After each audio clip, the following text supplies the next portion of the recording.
arritmias. A gente vai falar tanto de taquiarritmia quanto de bradiarritmia, certo? E aí a prova, provavelmente, como sempre, né, serão 2 estações. A gente vai tentar pegar algumas informações para saber se é realmente isso, mas eu acho que é. E aí 2 estações, uma estação de arritmia, que ali a gente sempre chuta num ataque supra, que é o que realmente eles gostam de cobrar, porque tem uma coluna. E a TLS, é a outra estação, certo? A avaliação inicial do apoio traumatizado. Aí dessa outra estação a gente vai fazer uma revisão online, muito provavelmente. Na verdade vai ser isso. A gente vai ver uma data melhor pra gente.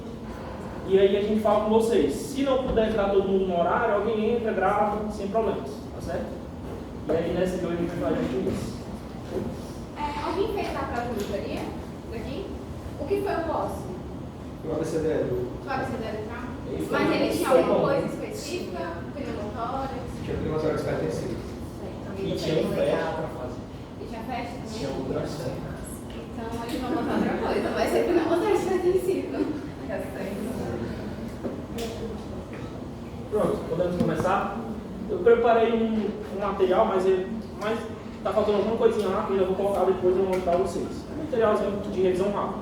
Aqui no slide, a gente colocou algumas imagens, né? A Giovana colocou algumas imagens dos ritmos, para vocês identificarem melhor. Nesse resumo que eu estou fazendo, não coloquei os ritmos. Então vocês vão ver lá a taquicardia supraventricular, fibrilação atrial, por exemplo. Vai ter as características da fibrilação atrial, o que a gente vai fazer na fibrilação atrial, só que não vai ter imagem do ritmo. Então, quando eu mandar para vocês, se vocês usarem para estudar, aí vocês pesquisam na Google na mesma hora para ficar revisando, certo? Eu acho que isso é o mais importante para essa prova, porque toda a sua prova vai ser baseada no ritmo que você está vendo. Então, assim, e eles perguntam, que ritmo é esse que você está vendo? Então, joga lá no Google, estou em dúvida aqui, como é que é? Só para ter pelo menos uma noção. E aí, vamos começar.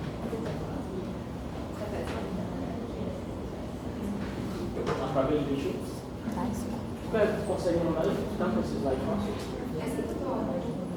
Eu que estou Quando a prova desligado, aqui, está bem claro. Ele é desligado, isso está muito claro. Olha aqui. Melhorou?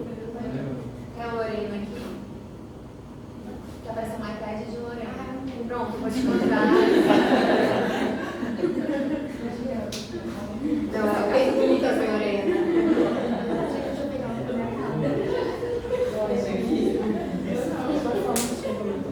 Imagina aí, já está te chamando. Deu certo, Lorena?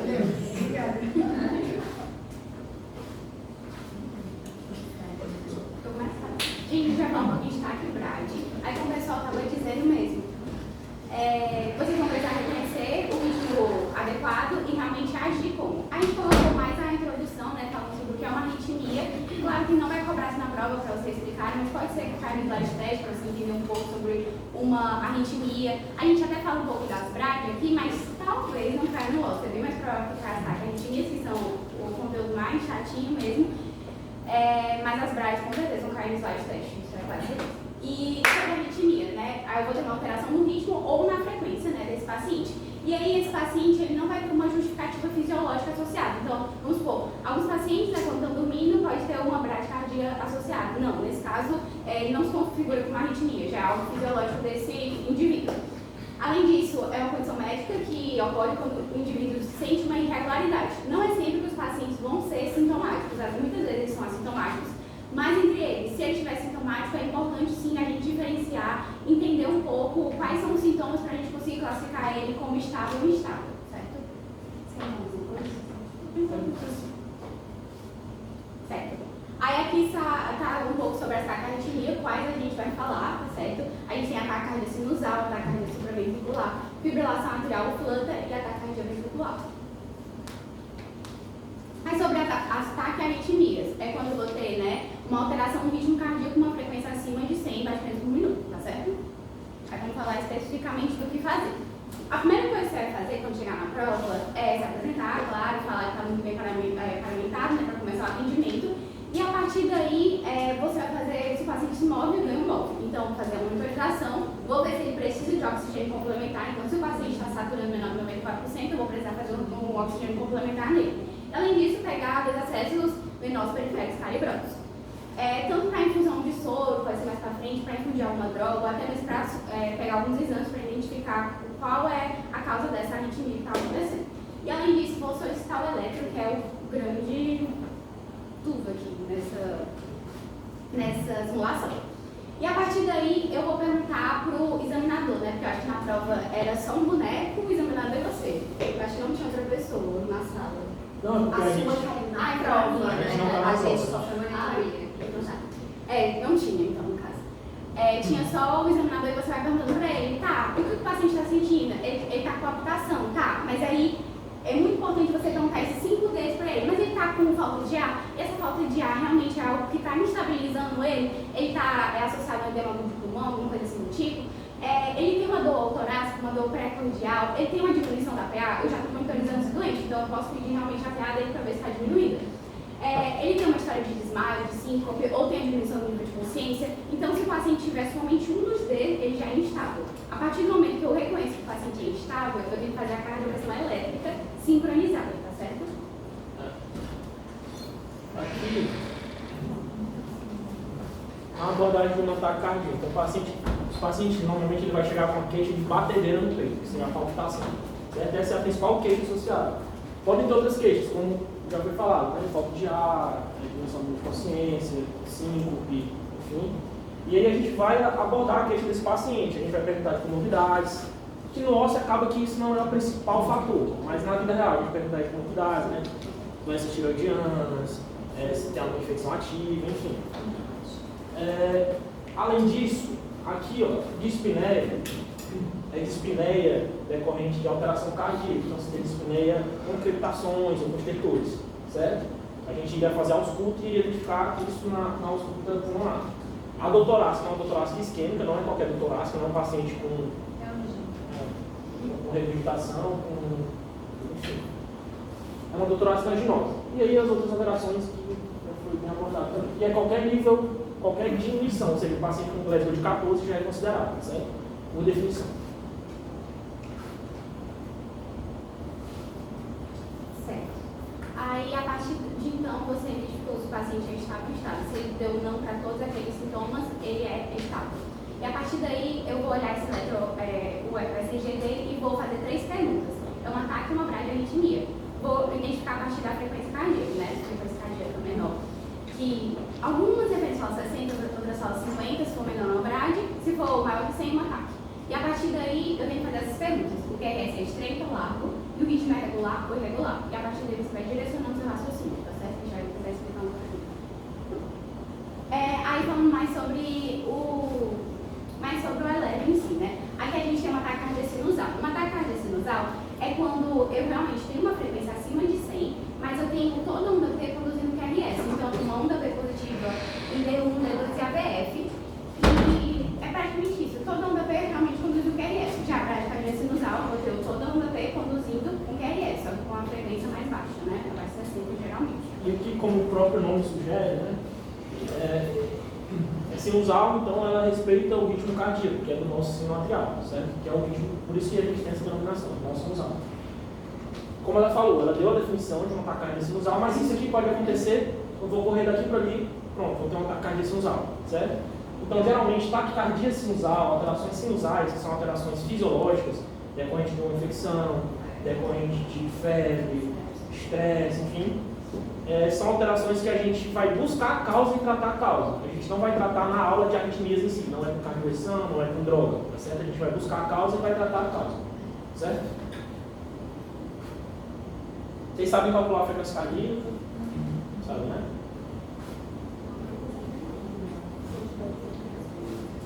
Aí a segunda pergunta que eu vou fazer é se o QRS é largo ou estreito. A gente sabe essa definição, né, do QRS quando é normal. O normal dele é ser menor que 3 quadradinhos, né? Então, menor que 120 milissegundos. E se realmente ele for estreito, quer dizer que não é um problema ventricular, é um problema atrial. Então, a gente vai chamar de taquicardia supraventricular. E dentre elas, vão ter várias outras que eu vou precisar identificar por meio se é um tipo regular ou irregular, por exemplo. Já em relação ao QRS largo, né, quando eu tenho acima de 3 quadradinhos, maior que 120 milissegundos, eu vou ter uma alteração principalmente no ventrículo, consequentemente uma taquicardia ventricular. Aí, né, no livro de emergência, ele fala para sempre que a gente considerar um QRS largo é igual ao taquicardia ventricular. Mas a gente sabe que nem sempre é assim. A gente tem as taquicardias supraventriculares aberrantes, mas isso já está falando demais. Eu acho que não precisa dos critérios de Santos para realmente identificar. Porque o livro de emergência fala QRS largo, taquicardia ventricular. Se o ritmo for regular, é a fibrilação atrial, né? Que é caracterizado no tom da P e o ritmo é irregular. Sendo que o flutter também pode ser um ritmo irregular, mas ele vai ter não somente o flutter, vai ter um flutter com um bloqueio associado. Já se o ritmo for regular, a gente tem, pode ser uma taquicardia sinusal, como o Custódio falou muito bem, eu não vou intervir, eu não vou dar adenosina para esse doente, eu não vou dar milgar, eu não vou dar qualquer tipo de remédio, não. Eu tenho que identificar a causa. Então, se é o paciente com sepsis, eu realmente tenho que fazer o protocolo de sepsis, eu tenho que pegar as hemoculturas, tenho que dar antibiótico, fazer realmente o tratamento daquela causa. E pode ser também uma taquicardia supraventricular paroxística, que aí é mais identificar o eletro e saber como diferenciar um do outro. Você vai falar?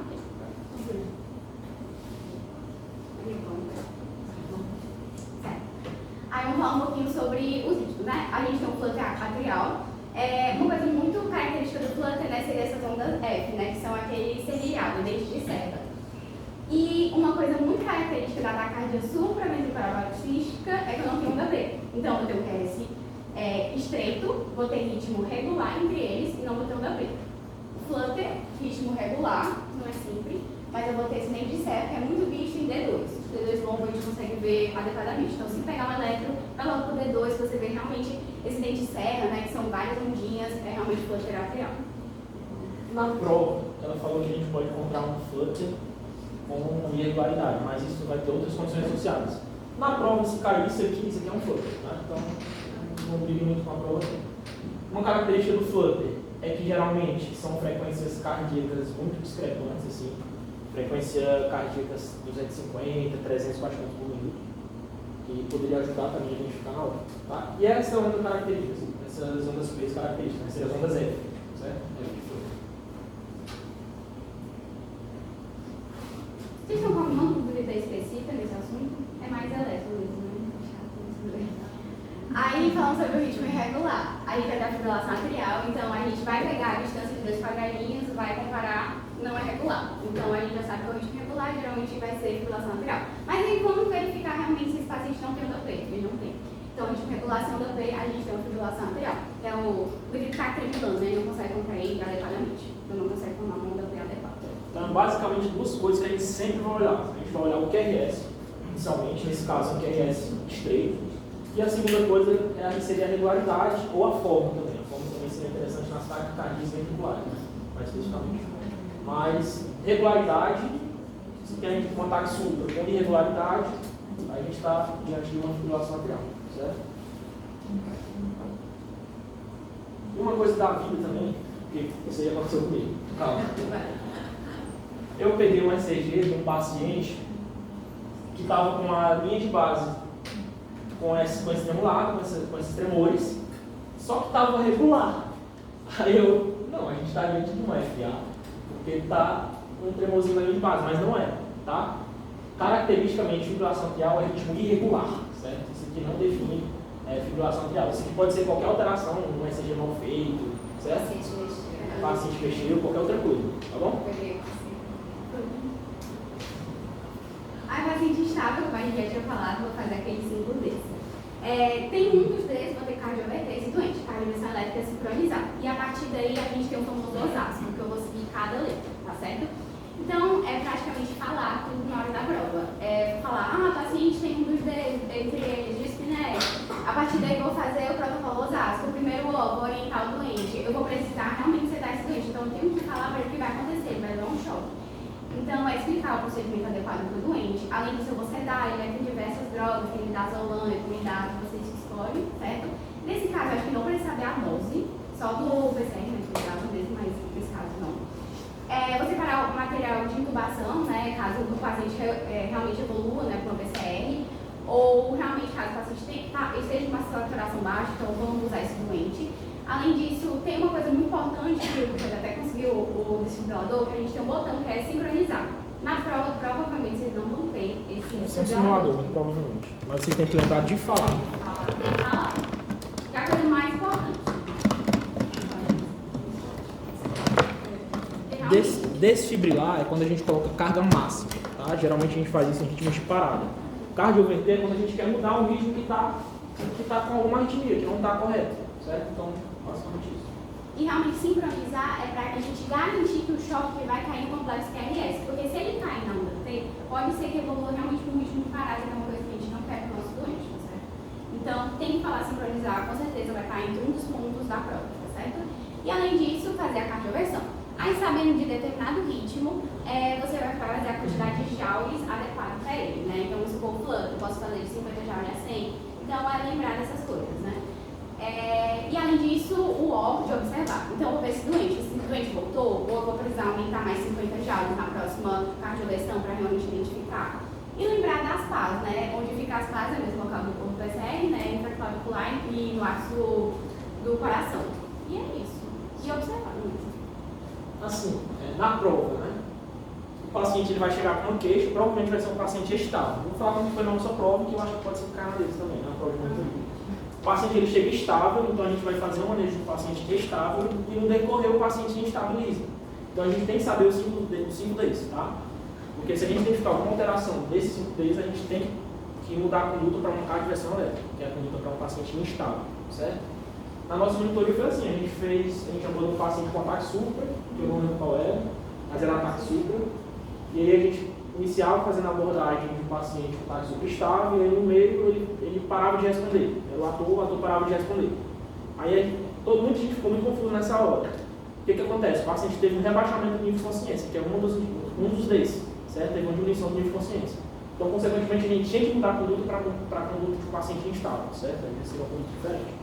Então, sempre a gente vai avaliar a pressão arterial do paciente, consciência do paciente, se o paciente está com falta de ar, dor no peito, enfim. Tudo isso a gente tem que ter em mente, porque a gente vai perguntar ativamente desse paciente. Tá certo? Foi tudo. E aqui é usar o material de PCR, falou. Porque esse paciente, na hora do choque, ele pode evoluir para uma PCR. Falando mais especificamente sobre a conduta, né, da taxa supraventricular oxígena, que provavelmente pode ser que vai cair em nós de vocês, né? Então, na nossa, realmente o paciente chega estável, eu acho que foi depois da manobra vagal ou da adenosina, ele evoluiu com instabilidade. Eu não lembrava, mas era nível de consciência, né? A gente tinha baixado. Ele tinha alguns vezes. Ele parou de responder, eu lembro. Ele parou de responder, aí ele ficava só gemendo, aí o paciente tem que ir travado assim. Aí que eu fui tocar que o paciente era rebaixado. Então, tem isso em mente, que ele pode estabilizar durante a cardioversão. Certo. Aí, se estabilizar, vou fazer a cardioversão elétrica sincronizada. Agora, paciente estável, eu posso fazer as manobras vagais, né? A preferível, realmente, é a manobra de Valsalva modificada, mas a gente tem outros tipos, né? Entre elas, a gente tem a pressão do seu carotídeo, só que sem mais lento, principalmente pacientes idosos, que tem realmente placa de ateroma, a gente prefere não fazer devido à instabilidade da placa, ocasionar complicações para esse doente, tá certo? E caso não funcione com as manobras vagais, a gente pode começar com o uso das drogas. A adenosina, ela pode ser feita até 3 vezes, então a gente começa com 6 mg, mais 20 ml de soro fisiológico, levar ao membro sempre, isso sempre vai ser importante se instalarem. E pode ser repetido de 6, 12 e 18. Não sei, 12. Tem uma referência que fala 6, 12, 18. É o original, aqui, vou falar de uma coisa porque eles perguntam em prova, tá? Quando a gente vai fazer a manobra, isso aqui é a conduta do paciente estável, certo? O paciente instável é cardioversão elétrica, tá? Tem isso em mente. Aqui é a conduta do paciente estável. O paciente estável, a gente vai começar com as manobras vagais. Como ela falou, a gente tem 2 manobras basicamente mais utilizadas, né? A manobra de Valsalva modificada. Como é que a gente faz? Está escrito? E a outra seria a massagem do seio carotídeo. Pronto. Vou ler só a Valsalva modificada, o que é que faz atualmente. A Valsalva modificada, o que a gente faz? A gente pede para o paciente assoprar, geralmente uma seringa, a gente tira a pontinha da seringa, ele assopra numa ponta, tentando empurrar o êmbolo da seringa. Ele assopra por 15 a 20 segundos, a gente vai deitar o paciente imediatamente e levantar as pernas dele, certo? E aí a gente vai observar o monitor para ver se reverteu o ritmo ou não, tá certo? Estou falando porque eles vão perguntar, se tiver que fazer manobra vagal, ele vai perguntar, e como é que faz a manobra vagal? É o que vocês têm que falar. A outra seria a massagem no seu carotídeo, né? A gente tem os baroreceptores, que eles ficam no seu carotídeo. Quando a gente faz massagem no seu carotídeo, a gente vai causar a gente vai fazer um bloqueio do simpático e vai ativar o parasimpático, certo? Vai ajudar a reverter o risco. Como ela falou, é contraindicado em algumas situações. Pacientes que têm risco de algum trombo nas carótidas, né, de placa de carótidas, certo?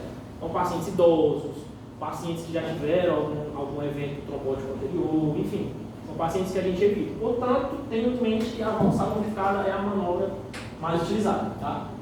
Na nossa prova, inclusive, ele perguntava, né? No comando tinha que era um paciente idoso, eu não lembro a idade do paciente, mas era um paciente idoso, aí falava, não, a gente vai começar com manobra vagal, certo? E qual manobra você quer fazer? Aí a gente tinha que falar que era valsada modificada, porque a outra tinha isso de causar uma AVC no paciente, né? Paciente idoso. Isso é uma coisa, tem que ser com seringa ou pode ser? Geralmente usa seringa, mas o paciente pode soprar no bolso da mão, por exemplo. Obrigada.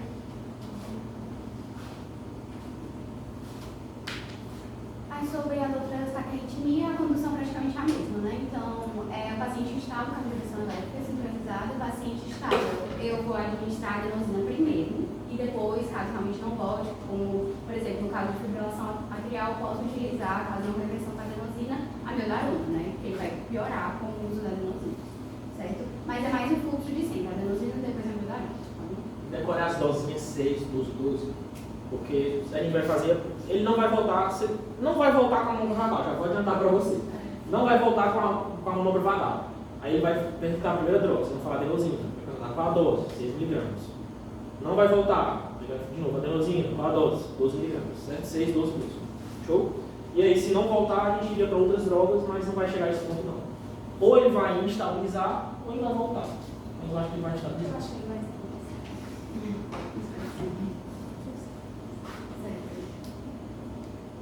Aí sobre a taquicardia ventricular, né, a principal característica dela é que eu vou ter o QRS lado. Então, vou sempre ver, é importante diferenciar entre monomórfica ou polimórfica. O nome próprio já diz, né, monomórfica eu vou ter a mesma morfologia dos QRS, então vai estar tudo bem bonitinho, bem igualzinho. Já em relação à polimórfica, eu vou ter alterações de morfologia dos QRS, né. A partir daí, se o paciente estiver estável, eu vou começar com o uso da adenosina para depois usar a amiodarona. A gente sabe que o que reverte realmente a taquicardia ventricular é a amiodarona, sendo que a gente prefere iniciar com a adenosina porque cerca de 10% pode se resolver, porque pode ser uma supra-aberrante, aquela que a gente estava falando antes, mas é por isso que vai ser isso. Então, a adenosina, depois a amiodarona, ou o próprio aminamida que não tem no Brasil. Sobre o paciente estável, faz a cardioversão, nesse caso é com 100 joules, tá? Alguma coisa? A lembrar que a TV polimórfica, né, pode evoluir para um estágio antes, e nesse caso é desfibrilar o paciente, tá? O paciente vai estar em estágio. Sulfato de magnésio faz sempre encostado? Não, faz, mas a primeira coisa que você vai fazer é fazer a desfibrilação. O paciente voltou do sulfato de magnésio. Uma das causas do sulfato é o hipomagnésio, né? Voltar com magnésio baixo. Aí eu vou repor esse magnésio no doente. Geralmente. Tipo assim, se a polimórfica estiver estável, certo, eu faço o quê? Amiodarona. É a adenosina, depois a amiodarona, tá? Mas aí não faço sulfato de magnésio, então? Não, porque só faz sulfato de magnésio no caso de sulfato com antes, certo? Tá. Uma complicação que pode evoluir, tá certo? Quando a gente for crescer largo, principalmente associado ao uso de drogas, como a amiodarona, diversas drogas, antidepressivos, suicídicos, aí pode Essa adenosina também faço as 3 doses para depois ficar amiodarona ou tem uma vez? As 3? É assim, como ela falou, a gente tem a taquicardia ventricular monomórfica e a polimórfica. Monomórfica é porque tem a mesma morfologia, então vai ser um TRS largo, mas bem bonitinho, certo? 20% dessa TV monomórfica, na verdade não é uma TV, é uma taquicardia supraventricular que está se apresentando como uma TV, certo? 20%. Tem uma forma de identificar, que são os critérios de Santos ou critério de Brugada, só que isso não vai chegar a cair na prova de vocês. Se vocês quiserem, a gente pode falar o de Santos, que a gente sabe, de cor. Mas, enfim, aí, por isso que a gente começa, geralmente, pode começar com a adenosina. O ACLS ele fala que pode começar com a adenosina porque cerca de 20% é um ataque supra. Então a gente pode começar com a adenosina. E aí, se não ter com a adenosina, a gente ia para a segunda droga, que é a droga da TV, que seria a amiodarona, certo? E se não melhorar com a amiodarona, tá a reversão. Quando o paciente estabilizado, a gente vai ter que fazer Bora ser o osasco. Ah, tem que fazer a bicicleta Ele todinha. vai estabilizar assim. E aí tem que sedar também, né? Aí tem Quando que falar. ele estabilizar, Não, tá. o estabilizado vai fazer aquele mnemozinho osasco. Osasco. Se ele rebaixou, ainda assim vai ter que respeitar aquele mnemônio. Orientar o paciente, falar, ó, a gente vai, o senhor está evoluindo com uma instabilidade, então a gente vai precisar fazer a cardioversão elétrica. Orientou o paciente. Mas não se preocupe, a gente vai dar um choque, mas você não vai sentir nada, a gente vai lhe sedar. Tem que falar a droga que a gente vai usar pra sedar. Sedação, se ele perguntar qual que droga tu quer fazer, pode ser midazolam, metomidato, ketamina, doce baixo, qualquer outra coisa, tá? Uma pergunta. Na data supra, quando você vai parte vermelha, qual é a carga? Tax supra começa com 100. 100? A não ser que seja uma fibrilação atrial, que é de 120 a 200, ou um flutter, que é 50 graus. Isso é bom vocês terem em mente também, porque eles perguntam lá nos caras, certo? Hã? A carga tem mais vários testes também. A prova não perguntou, né? E outra coisa, aí a outra que a gente tem é a TV polimórfica, certo? Da polimórfica a gente tem um subtipo, que é a tossada equana. Manuel Cláudio, que é a torção das pontas. O que é? É basicamente um QRS, isso. QRS largo, que a gente não sabe basicamente se está positivo, se está negativo. Ora está positivo, ora está negativo. Ele está invertendo, ele está torcendo as pontas, certo? Torção das pontas. Show? E aí, geralmente, uma coisa que a gente identifica é porque ele tem um intervalo TT alargando e depois ele coloca o ritmo. Não dá para ver direito. Mas geralmente, quando eles querem cobrar uma tossada equana, eles colocam o QT alargando e logo depois eles colocam evoluindo para uma taquicardia ventricular polimórfica, certo? Então, anteriormente, a gente vai ver o QT largo e depois esse ritmo totalmente irregular, certo? E essa aqui é a monomórfica. Que da monomórfica, 20% das monomórficas são taxupras com aberrância, certo? Alguma dúvida? Consegue identificar direitinho os ritmos? QRS largo, está totalmente irregular, está bem bonitinho. QRS largo, mas está tudo bagunçado. Show? A polimórfica é 360 joules, né? Polimórfica 360 joules, desfibrilação. A polimórfica e a fibrilação ventricular são 360 joules. Depende do desfibrilador, né? Se eles são 200, é 200. A monomórfica são 100 joules. Para você decorar, a gente vai ter basicamente os ritmos regulares com QRS largo ou estreito, tanto faz. Então, ritmo regular com QRS largo ou estreito, a gente vai começar com 100 joules, certo? Começa com 100, não resolveu, aumenta 50 cada um. Se for um QRS largo com ritmo regular, a gente está falando do quê? A gente está falando de uma TV monomórfica. Então, a gente vai, se tiver estável, fazer adenosina, amiodarona e só. Depois, se precisar, cardiometria. Se tiver instável, a gente vai começar com 100 joules, certo? Na TV monomórfica, ou seja, ritmo regular e QRS largo. Agora, se tiver QRS largo e ritmo irregular, a gente tem dois tipos. A TV polimórfica e a fibrilação ventricular. Então, ritmo irregular, QRS largo, a gente vai começar com, a gente vai fazer desfibrilação, com 360 joules, certo? Entenderam? Vamos anotar aqui. Vamos anotar os números aqui enquanto ela continua falando, certo? Vamos começar. Não fala das grades, né? As grades provavelmente vai ser mais teste. Por quê? Porque no OSCE, geralmente você vejo um carro. Então, eles provavelmente não vão ficar tanto prolongando isso se é o cardio realmente que vai conduzir esses casos. Mas vamos lá. As grades arritmias, né? Eu vou ter essa frequência menor de 60 ou até mesmo algumas referências menor de 50. E ela pode tanto ser relativa, né? Quando o paciente realmente sente que aquele débito não é o suficiente para o organismo dele, tá certo? E a gente tem a sinusal, como a gente já tinha mostrado naquela imagem anterior, onde a gente vai ter um ritmo normal, mas uma frequência baixa. Então, eu vou ter toda onda P conduzindo no QRS. Aí, a coisa mais importante são os bloqueios atrioventriculares, né? O primeiro, o segundo e o terceiro grau.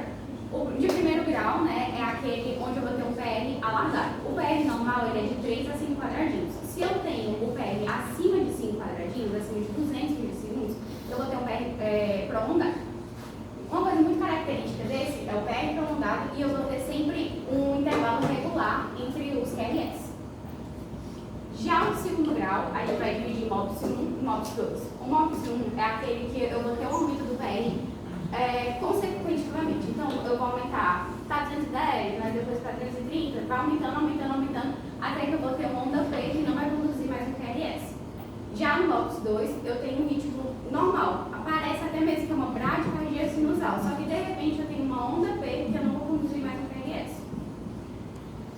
E esses dois são os ritmos irregulares. Já o de terceiro grau, né, que é a AVT, eu vou ter completamente uma dissociação atricular. E as ondas P não vão, quase sempre vão ser acompanhadas do QRS, ela pode, a onda P está em cima de uma T, em cima do QRS, então não tem muita associação. Eu acho que o melhor disso realmente é identificar por foto. Aí depois eu volto para essa dica, que é até do calção. Sobre as imagens, né? Então a gente tem o bloqueio de primeiro grau, então eu vou ter um aumento, né, do intervalo PR, onde eu vou ter acima de 200 milissegundos, mas toda onda P conduz o QRS. Já no MOPS 1, né, que é o bloqueio de segundo grau, eu vou ter um aumento progressivo do PR, e aí, a partir de então, eu vou ter uma onda P que não conduz o QRS. Já no MOPS 2, eu vou ter normal. Se você comparar, a onda P conduz QRS, onda P conduz QRS, com o intervalo PR normal, e de repente, uma onda P não conduz nada. É o MOPS 2. Já o PAVT é essa dissociação entre o átrio e o ventrículo. Então a gente consegue ver uma onda P aqui, a gente consegue ver onda P completamente desreguladas, né? E até umas que nem precedem o QRS, então é importante a gente sempre identificar. Aí o Carlos Mota, tá meio ruim, mas ele fala que a primeira dica, a primeira pergunta é perguntar se os QRS são regulares entre si. Então a partir de então a gente vai ver, né? Os QRS realmente eles são regulares entre si, sim ou não? Vamos lá. Os únicos que têm um QRS regulares entre si é 1 ou 2. E aí fica fácil, porque a segunda pergunta é: toda onda P conduz o QRS? A gente sabe que o de primeiro grau toda onda P conduz o QRS, já o BAVT não é toda. Isso é muito importante para diferenciar o MOPS 2 do BAVT, porque muitas pessoas na prática têm essa dificuldade, então essa dica funciona principalmente para isso. Aqui só vai falar de cada um, não vai? Tipo assim, auditando o BAV de primeiro grau. Ah, vai.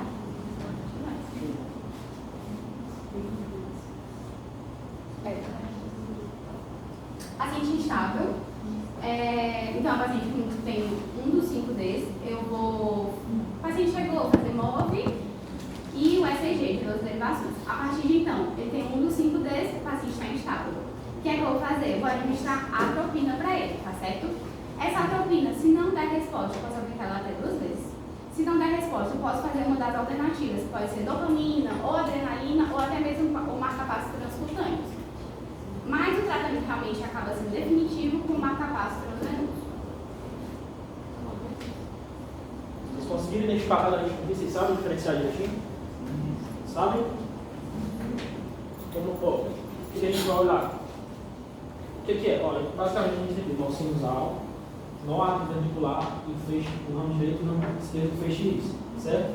Aqui o problema está aqui, ó, no nó atrioventricular, por isso que é o bloqueio atrioventricular, o problema está aqui, certo? Onde que a gente vê alterações no nó atrioventricular na ECG? São alterações geralmente no intervalo PR. O intervalo PR normal é que ele seja de até 5 quadradinhos, que é 200 milissegundos, certo? Então a gente vai olhar do início da onda P até o início da onda R. Se tiver maior do que 5 quadradinhos, então o PR é largado, tá? BAV de primeiro grau, basicamente, PR alargado. É a única alteração que a gente identifica no BAV de primeiro grau. PR alargado, ou seja, uma PR maior do que 5 quadradinhos, certo? BAV de segundo grau, como ela falou, é aquela que vai aumentando aos poucos o intervalo PR e do nada vem uma onda P que não conduz QRS, certo? BAV de segundo grau. Essas duas geralmente são benignas, tá? Essa aqui, geralmente o paciente não precisa de nenhum acompanhamento. Essa é um pouco mais grave que a primeira, então a gente pode fazer um segmento com o paciente. Essas duas são as mais graves. Geralmente essas duas são as que estabilizam. A BAV de segundo grau, MOPS 2, ela pode evoluir para um BAVT, certo? Então são as duas que a gente tem que ficar mais atento. A BAV de segundo grau, MOPS 2, é aquela que simplesmente para. Tá tudo direitinho, aí do nada vem uma onda P que não conduz QRS. BAV de segundo grau, MOPS 2, certo? Essas duas geralmente precisam de marca-passo definitivo. Ok? E essa aqui, bloqueio atrioventricular total. basicamente o impulso ele não está passando do átrio para os ventrículos. Então o que é que acontece? Os ventrículos, eles vão, algumas células dos ventrículos, elas vão assumir o papel de automatismo, elas vão gerar a própria energia. Então é por isso que geralmente no BAVT a gente vai ver frequência cardíaca, frequência atrial muito alta, ou seja, a gente vai ver muitas ondas P's, e frequências ventriculares muito baixas, ou seja, a gente vai ver poucos QRS. Então a diferença assim, frequência ondas P's, a gente vai ver 127 ondas P, 140 ondas P's, para, por exemplo, 30 QRS, entendeu? Entenderam mais ou menos? É uma diferença muito grande, porque o ventrículo está tendo que gerar o próprio impulso. Então acaba que ele não gera com tanta eficiência que seria se o impulso viesse daqui de cima. Entenderam? Só para facilitar. Sabe identificar, né? Se tiver cair no slide teste. Aí o paciente estável, né, aquele que não tem nenhum dos 5 deles, aí a conduta é mais rotineiramente, né? Eu vou internar, chamar o cardio para identificar o que foi que causou isso, a causa base disso. E aí, como o Jorge até mesmo já disse, aqueles bichos mais malignos, que é o Modus 2 ou o BAVT, eu vou precisar de marca base de ritmo. Aí o paciente vem, voltou, vou ter que fazer o ABCDE nele, tá certo? Vai dar tempo? Provavelmente, talvez sim, talvez não, né? Depende muito, mas eu sei pelo menos ali falar. O paciente voltou, vou precisar reavaliar ele por meio do ABCDE, vou identificar como é que está a BR dele, não precisa fazer passo por passo, como vai ter que ser feito necessário na outra simulação de vocês. E além disso, solicitar o parecer do cardio, né? Mas é isso. Alguma dúvida? Tranquilo? A gente pode ir para a prática. Na prática, basicamente, a gente vai mostrar para vocês como funciona esse ventilador. Se vocês quiserem